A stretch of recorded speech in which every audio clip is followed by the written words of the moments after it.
The Desperate Call. The night was quiet at the Global Space Monitoring Center in Colorado. Dr. Sarah Chen sat at her desk, drinking cold coffee and watching the usual pattern of satellite signals on her screen. Nothing ever happened during the night shift.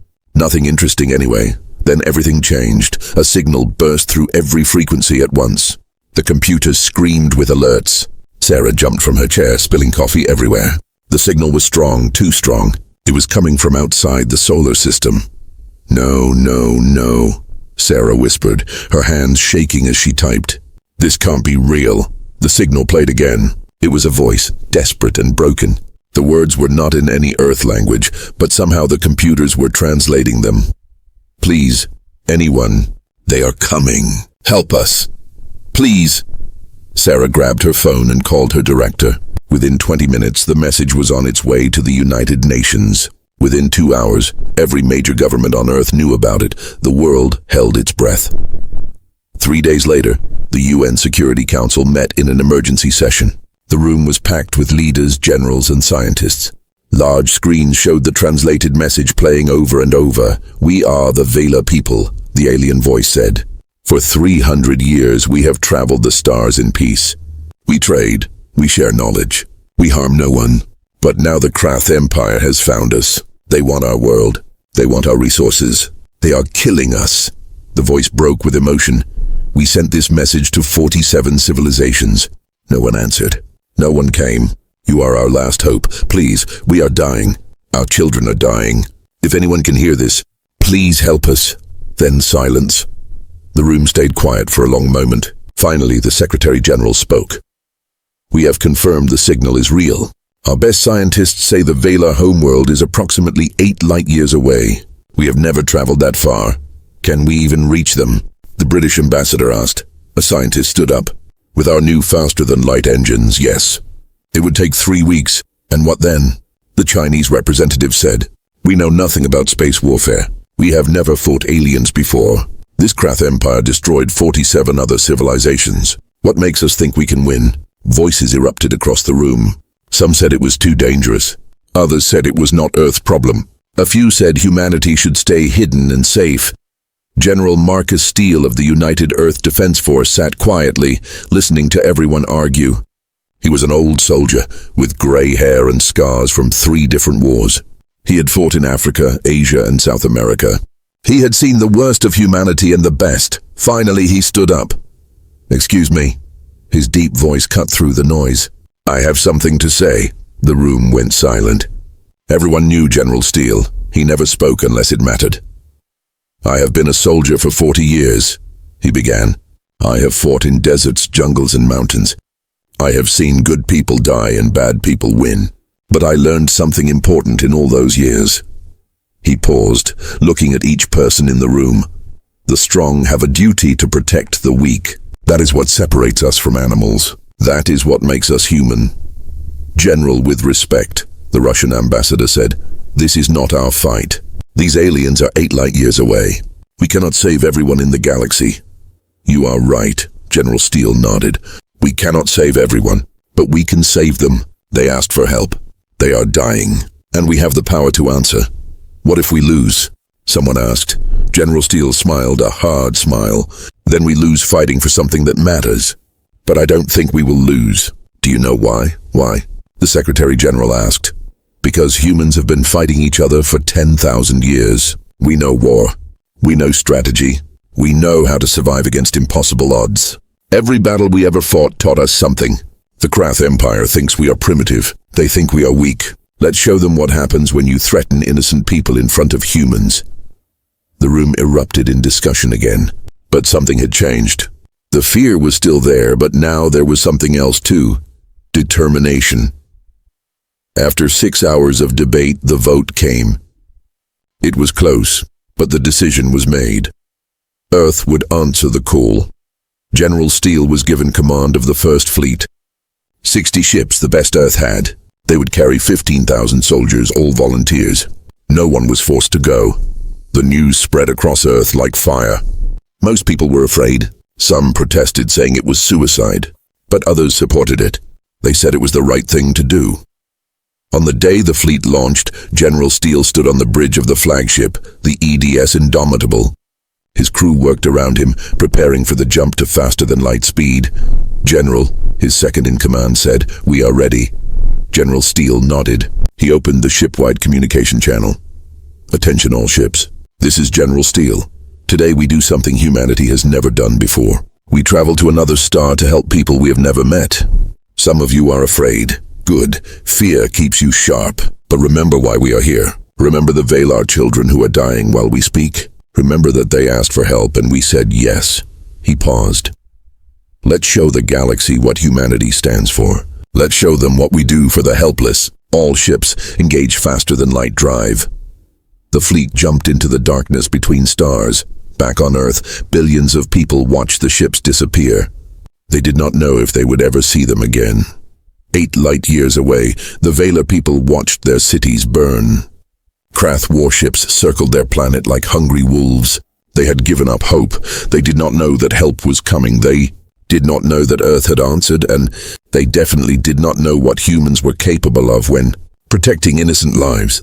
Krath Empire was about to learn a terrible lesson. You do not threaten the weak in front of humans. Not if you want to survive. The journey had begun, and nothing in the galaxy would ever be the same. First contact with violence, the Vila homeworld burned below them.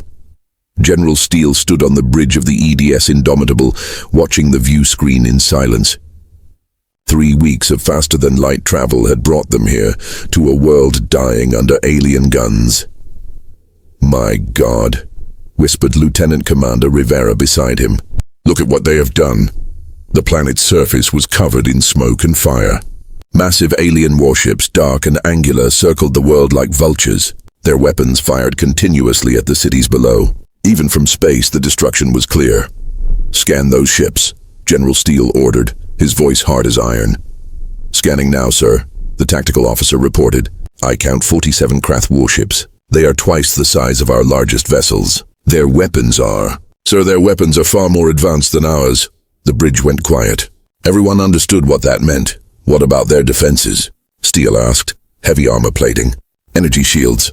"Sir, our missiles might not even penetrate." General Steele smiled, that same hard smile from the UN meeting. "Good." Everyone turned to look at him. "Had the general gone mad, sir?" Rivera asked carefully. "They think they are invincible," Steele explained. "They think their size and weapons make them untouchable. That makes them predictable, and predictable enemies make mistakes." Before anyone could respond, the communication system crackled to life. An alien voice filled the bridge, speaking in harsh, guttural tones. The computer translated instantly. "Unknown vessels, this is Commander Zrak of the Krath Imperial Fleet. You have entered a restricted military zone. Identify yourselves immediately or be destroyed." Steele nodded to the communications officer. "Open a channel." "Channel open, sir." "Commander Zrak, this is General Marcus Steele of the United Earth Defense Force. We are here in response to a distress call from the Valar people.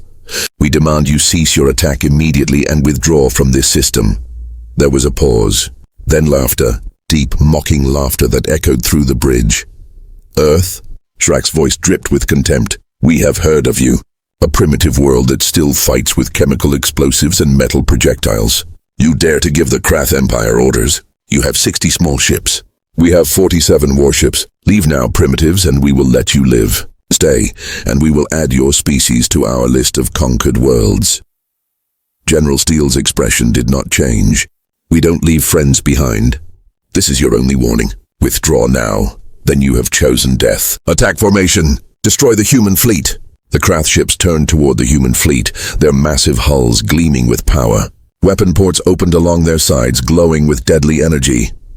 "Sir, they are charging weapons," Tactical reported. 20 seconds to firing range.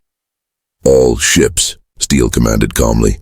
"Scatter Pat and Delta, make them chase us. Let's see how fast these giants can move."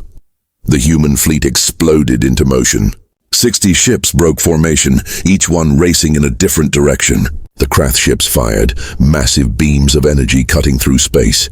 But the humans were already gone, moving with speed and precision that surprised the enemy. "Humans are cowards," Zrak roared over the communication channel, "running like frightened animals. This is how you help your friends?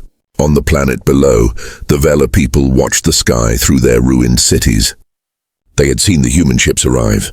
For the first time in months, they had felt hope. But now they watched the humans scatter, and their hearts broke. "They are running," a Vela mother whispered, holding her child close. "Just like all the others. No one will save us." But in space, something was happening that neither the Vela nor the Krath understood. "Pattern Delta complete," Rivera reported. "All ships in position." General Steele watched his tactical display. The human ships had not run away. They had surrounded the Krath fleet in a three-dimensional sphere. "Fire everything," Steele ordered. 60 human ships opened fire at once. Missiles, railguns, plasma cannons, and experimental weapons all struck the Krath fleet from every direction simultaneously. The Krath shields flared and sparked under the assault. "Damage report," Steele demanded. "Krath shields at 70%. We hurt them, but not enough. Again, keep moving. Don't let them target you." The human ships danced through space, firing and moving, never staying still. The Krath ships tried to return fire, but the humans were too fast, too unpredictable. Every time a Krath ship aimed, the target was already somewhere else. Commander Zrak slammed his fist on his command console. "What is this? How do they move like that?" His tactical officer studied the human patterns, confused. "Sir, they fight like no species we have encountered. They don't follow standard combat doctrine. They are aggressive, reckless even. They should be trying to protect their fleet, but instead they risk everything to attack."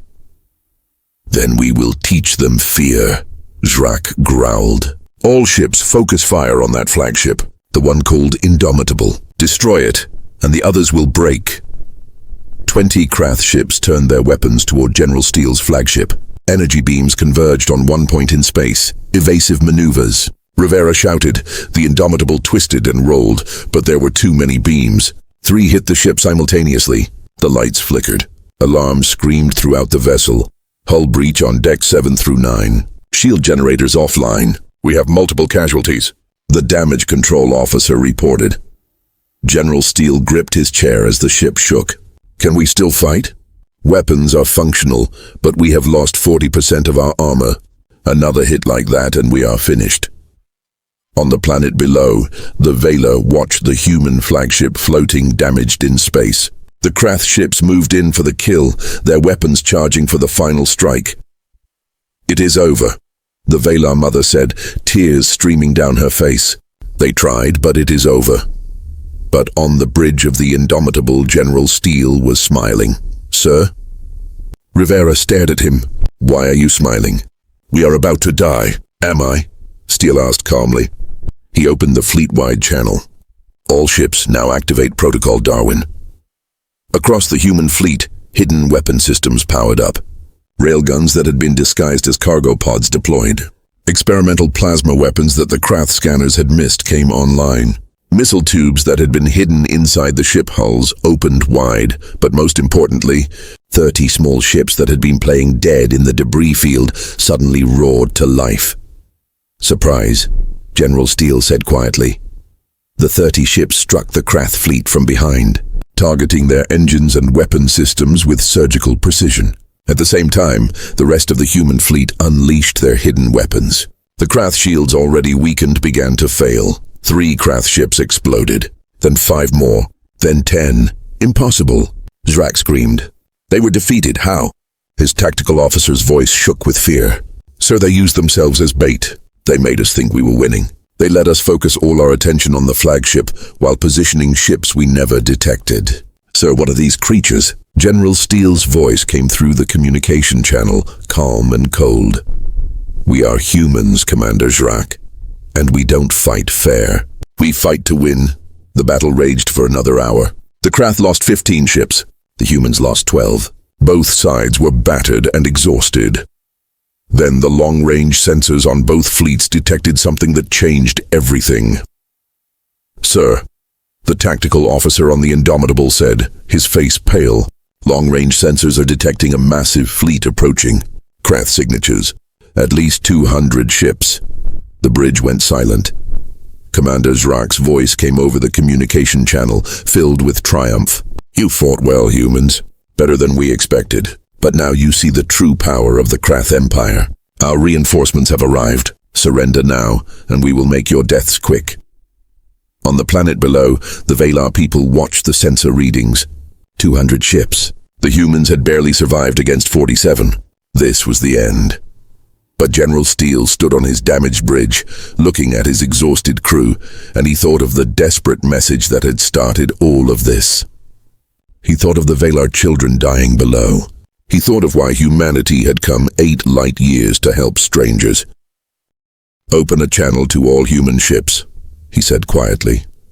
"Channel open, sir. This is General Steele. You all know what is coming. You all know the odds. If any of you want to retreat, I will understand.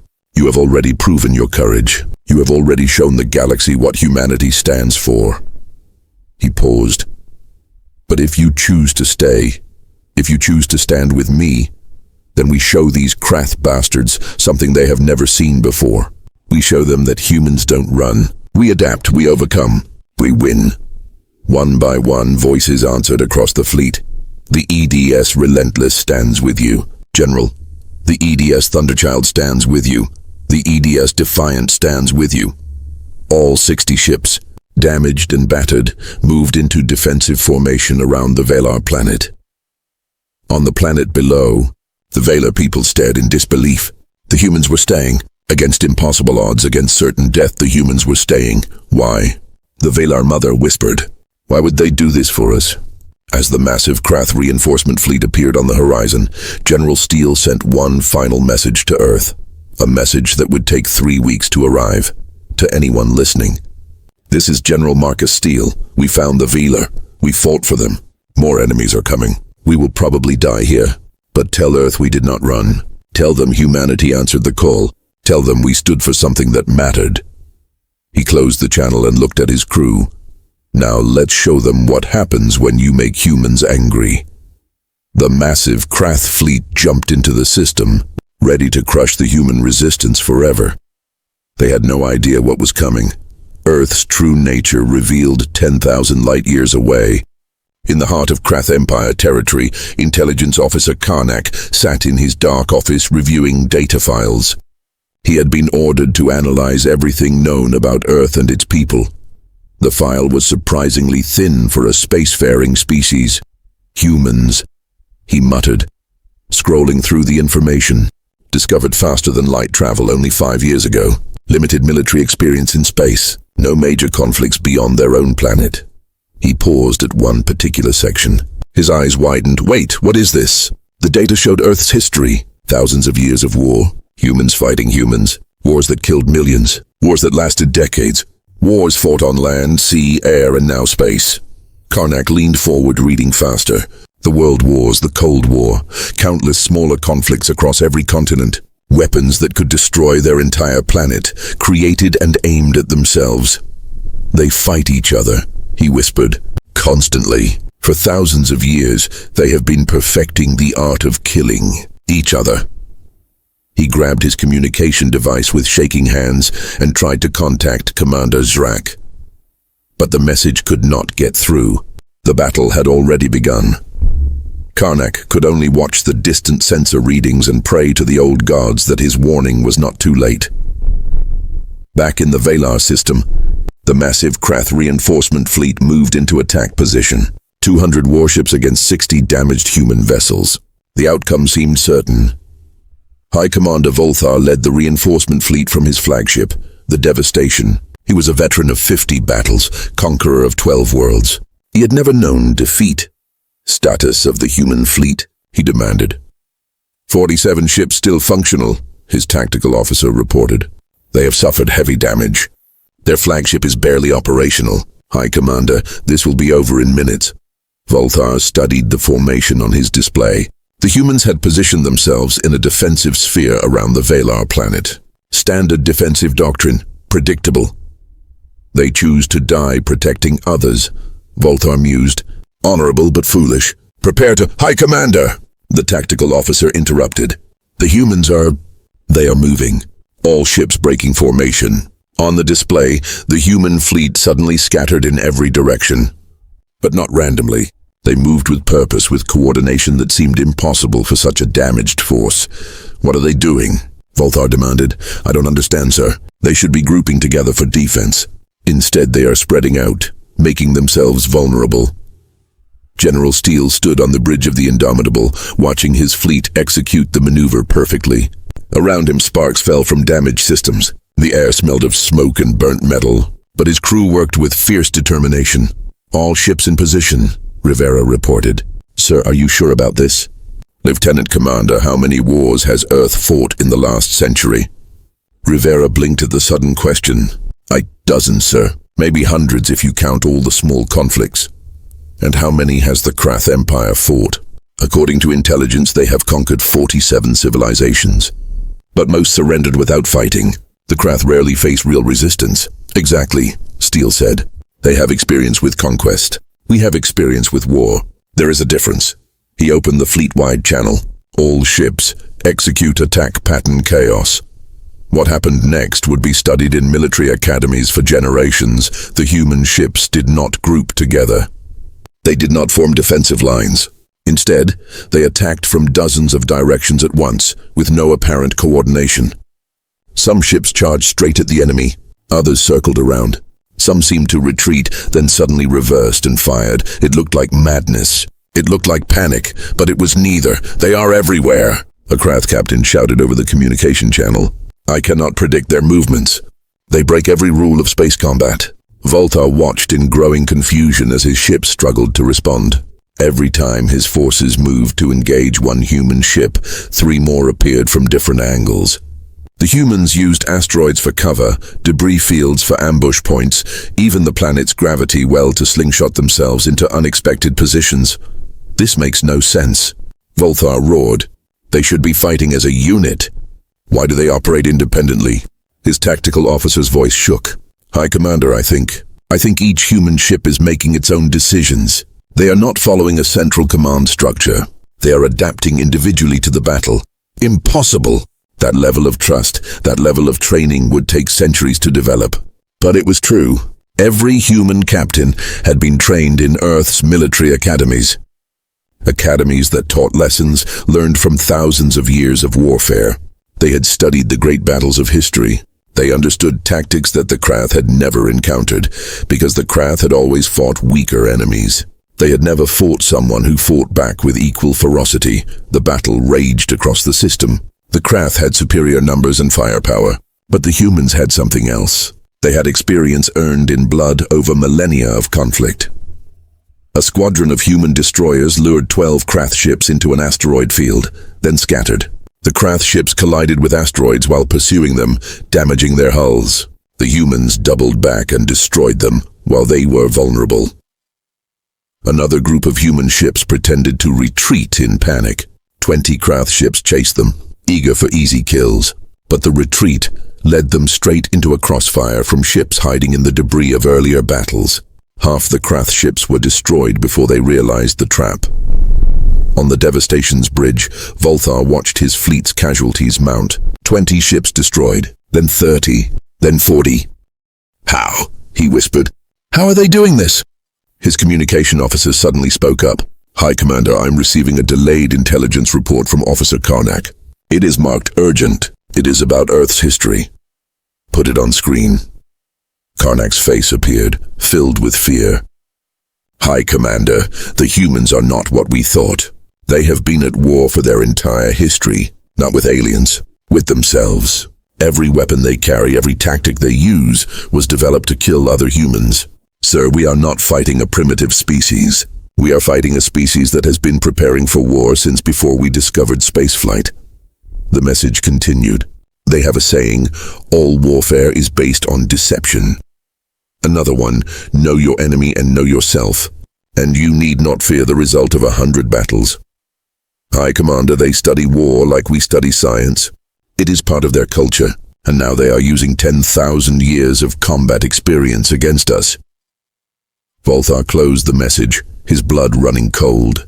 He finally understood. The Krath Empire conquered through superior technology and overwhelming force. They fought enemies who did not know how to fight back effectively. But Earth had been fighting itself for thousands of years. Every war taught them new lessons. Every defeat made them stronger. Every victory showed them new possibilities. They did not just fight. They studied fighting. They perfected it. They turned it into an art form. "Sir, another 15 ships lost," Tactical reported. "The humans are targeting our command vessels specifically. They seem to know exactly where to hit us to cause maximum confusion." Of course they did, Volthar realized, because humans understood something the Krath had forgotten.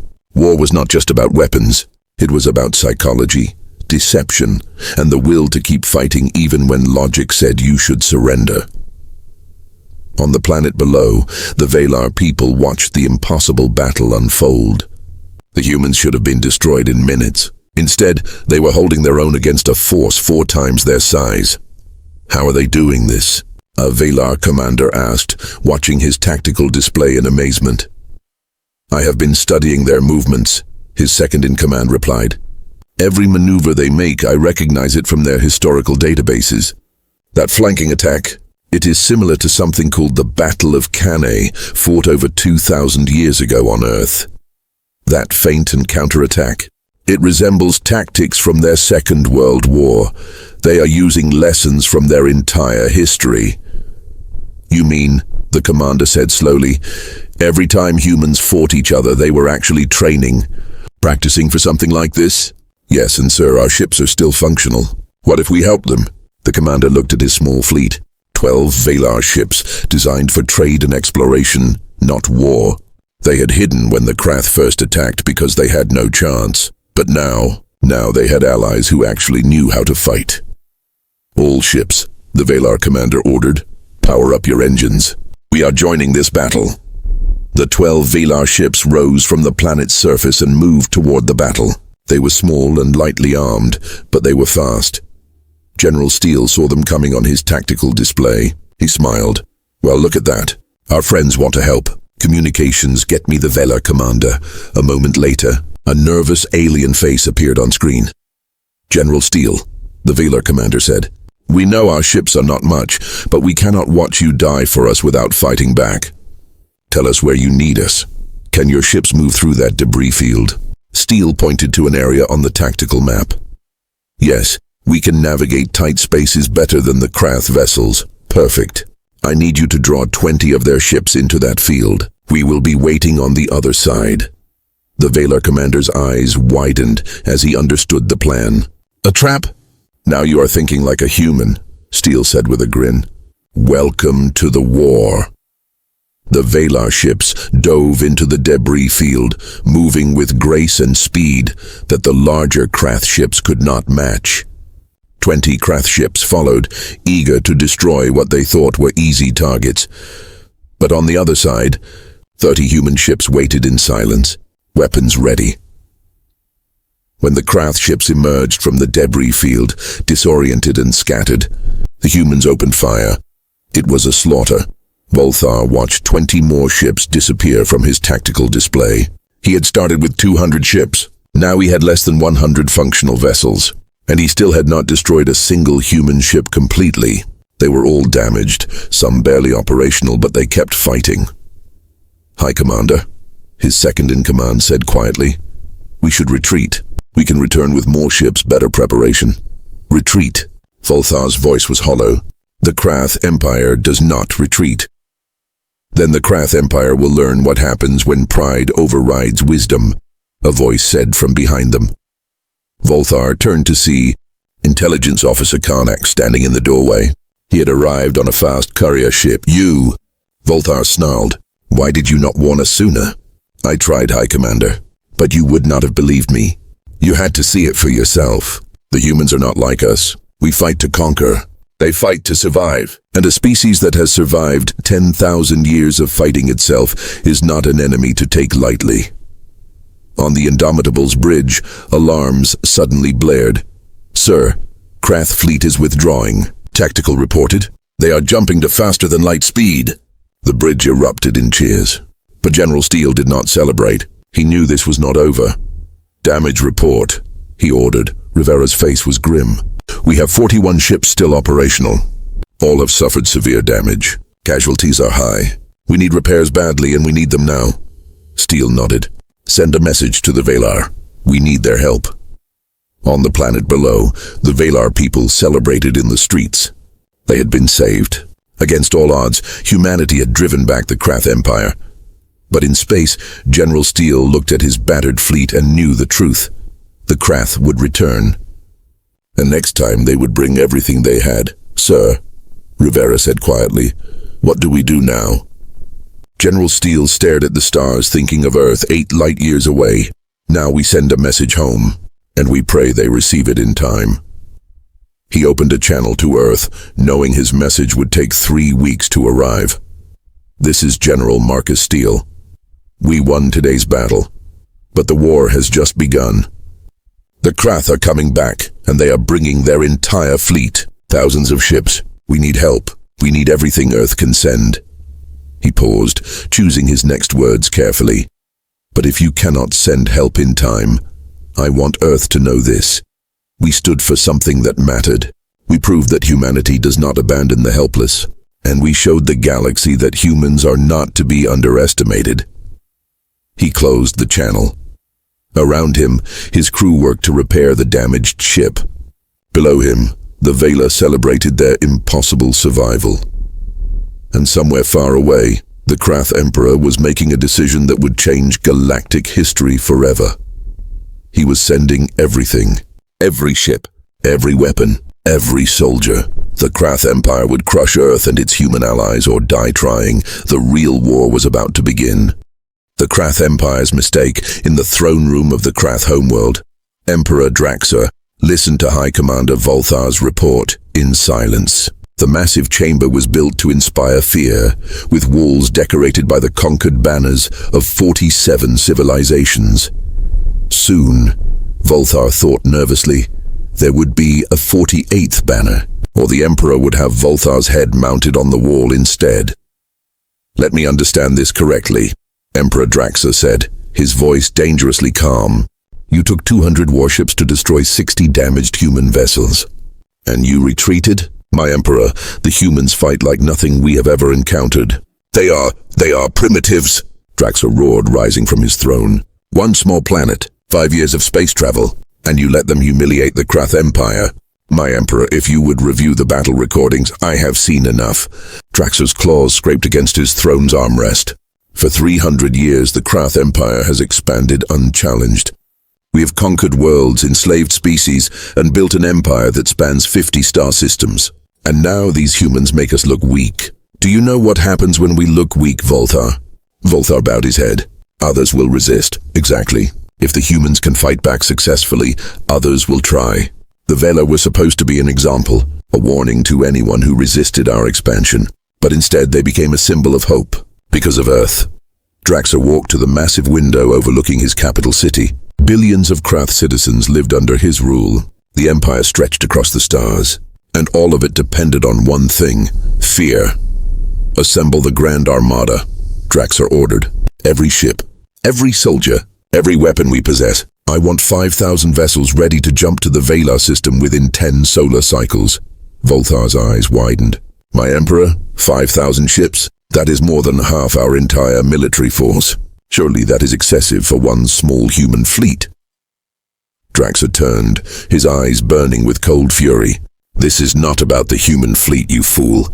This is about sending a message to the entire galaxy. When we destroy Earth's forces, when we burn the Valar planet to ashes, when we broadcast the slaughter across every system, every species will understand. Resistance is futile.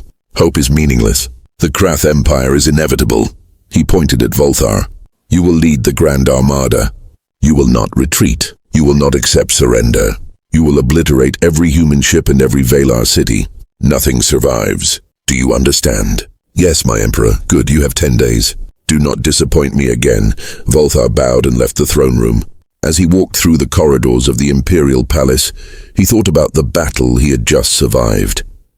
He remembered the chaos, the confusion, the way the humans had fought with a ferocity that seemed impossible. 5,000 ships should be enough. It had to be enough. In the Valar system, General Steele stood in what remained of a Valar hospital, watching doctors treat wounded human soldiers alongside injured Valar civilians. The partnership between the two species had grown quickly, born from shared struggle. A Valar doctor approached him, her hands stained with human blood. "General, the soldier in room 7 is asking for you."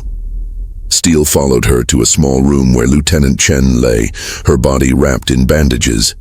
She had commanded one of the destroyers during the battle. Her ship had been hit by 3 Krath energy beams, but she had kept fighting until the enemy retreated. "Lieutenant," Steele said, gently pulling up a chair. "How are you feeling?" Chen smiled weakly. "Like I got hit by 3 energy beams, sir. But I will live. The Valar doctors are amazing."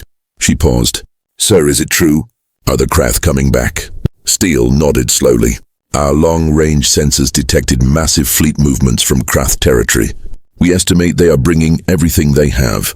Thousands of ships. Can we win against that many?" Steele was quiet for a moment. He had fought in enough wars to know when to lie to his soldiers and when to tell them the truth. Chen deserved the truth. "I don't know," he admitted. "But we are going to try." Chen closed her eyes. "My grandmother fought in the resource wars on Earth. She told me something once. She said the secret to winning impossible battles is not about being stronger. It is about being willing to do what the enemy thinks is crazy." Steele smiled. "Your grandmother sounds like a wise woman." "She was, sir. She also said that humans only lose when they give up. And we are really bad at giving up. Get some rest, Lieutenant. We are going to need everyone ready when the Krath arrive." Steele left the hospital and made his way to the command center that the Valar had established for the human forces. Rivera was waiting with a holographic display of the entire star system. "We have been working with the Valar engineers," Rivera reported. "They know this system better than anyone, and they have some ideas." A Valar commander named Telkon stepped forward. He was young for a commander, but his eyes held the determination of someone who had watched his world nearly die. "General Steele, my people are not warriors. We are traders, explorers, and scientists. But we know how to survive in space, and we know this system has advantages." He pointed to the holographic display. "This asteroid field near the 4th planet. It contains deposits of highly reactive minerals. If we could mine them and place them strategically, we create a minefield." Steele finished, his eyes lighting up. "The Krath would have to navigate through it or go around, splitting their forces." "Exactly. And here," Telkon highlighted another area, "this debris field from old mining operations. We could hide ships there.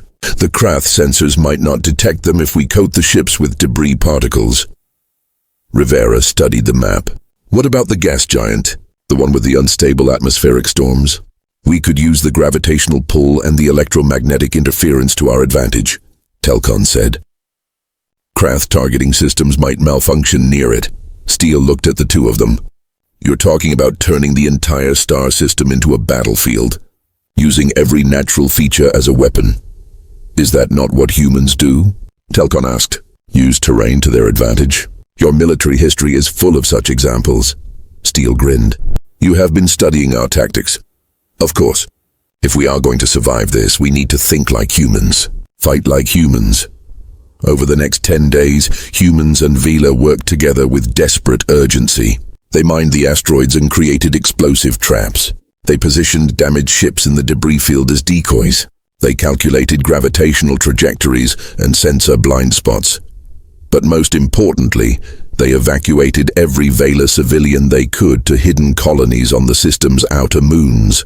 If the battle was lost, at least some of the Valar people would survive. On the 8th day, General Steele received a priority communication from Earth. His hands shook as he opened it.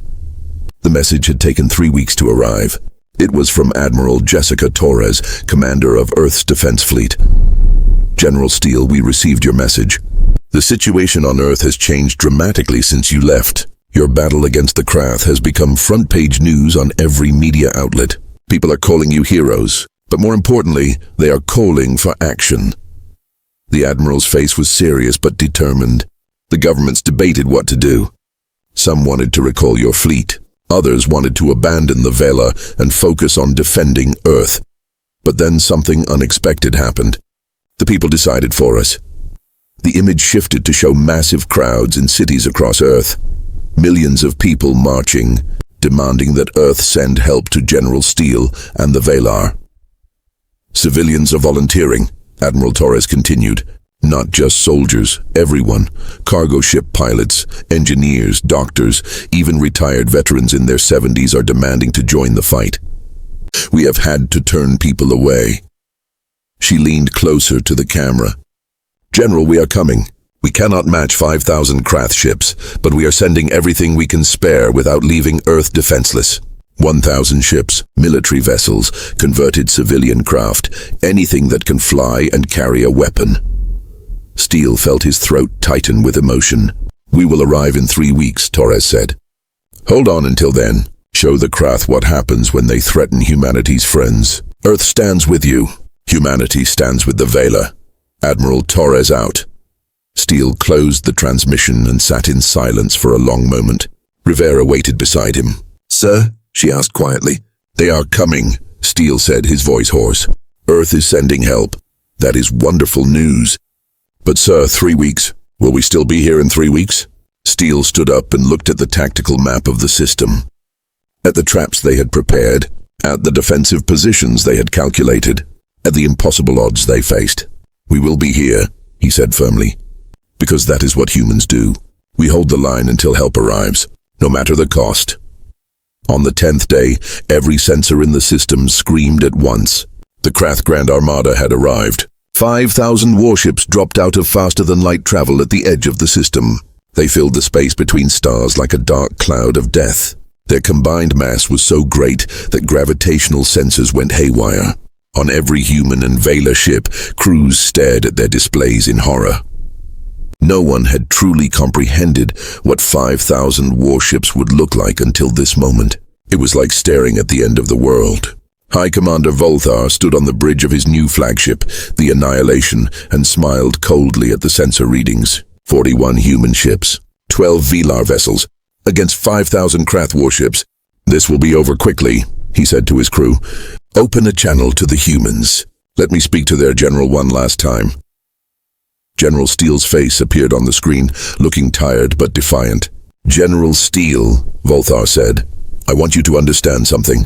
We could have negotiated. We could have accepted your surrender. But you humiliated the Krath Empire. You made us look weak. So now we make an example of you. Steele's expression did not change. Are you finished talking? I am giving you one chance. Surrender now. Abandon the Valar. Return to Earth. We will let you live. And if we refuse, then we destroy everything. Every ship. Every Valar city. We broadcast your deaths across the galaxy as a warning. No one defies the Krath Empire. Steele was quiet for a moment. Then he smiled. The same hard smile he had worn since this all began. Commander Volthar, I think you misunderstand humans. You see, we have a concept on Earth. It is called the line in the sand. It means there are some things we won't compromise on. Some things we will die for. He leaned forward. The Valar asked for help. We said yes. That is our line in the sand. And if you think 5,000 ships will make a step back from that line, then you understand nothing about humanity. Then you have chosen death. No, Steele said calmly. We have chosen to stand for something that matters. There is a difference. And Commander, there is something else you should know. What is that? You are not fighting 41 ships. You are fighting the idea that the weak deserve protection. You are fighting the hope that good people will help strangers in need. You are fighting the belief that tyrants do not get to win just because they have more guns. Steele's eyes hardened. And ideas, Commander, are much harder to kill than ships. Every time you attack us, every time you force us to fight, you prove to the galaxy that resistance is not only possible, it is necessary. You are creating the very thing you fear most. And what is that? A universe that fights back. Steele cut the transmission. Volthar stared at the blank screen for a moment. Then he turned to his fleet. All ships, attack formation. Destroy them all.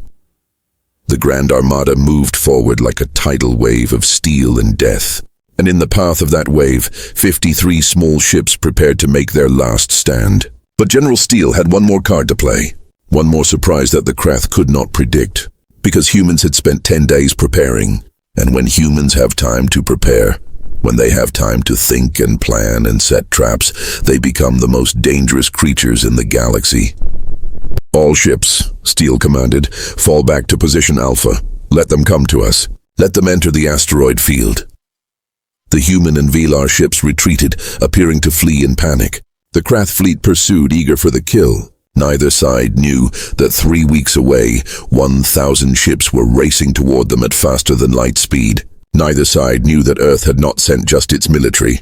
It had sent volunteers, civilians, people who believed that humanity's greatest strength was not its weapons, but its willingness to stand for others. And neither side knew that this battle would become the turning point in galactic history. The moment when the Krath Empire learned that there are some species you do not threaten, some lines you do not cross. The Krath were about to learn why humans call themselves humanity's first, last, and only hope. They were about to learn what happens when you make Earth angry. The trap was set, the bait was taken, and the battle that would decide the fate of 2 species was about to begin. "Here they come," Rivera whispered, watching the Krath fleet enter the asteroid field. General Steele watched the tactical display and said one word: "Now." 300 asteroids exploded simultaneously. The reactive minerals the Velar had mined created a chain reaction of devastating power. Dozens of Krath ships vanished in balls of fire. The Krath Empire had made its final mistake. It had given humans time to prepare, and now they would pay the price for that mistake in blood and steel.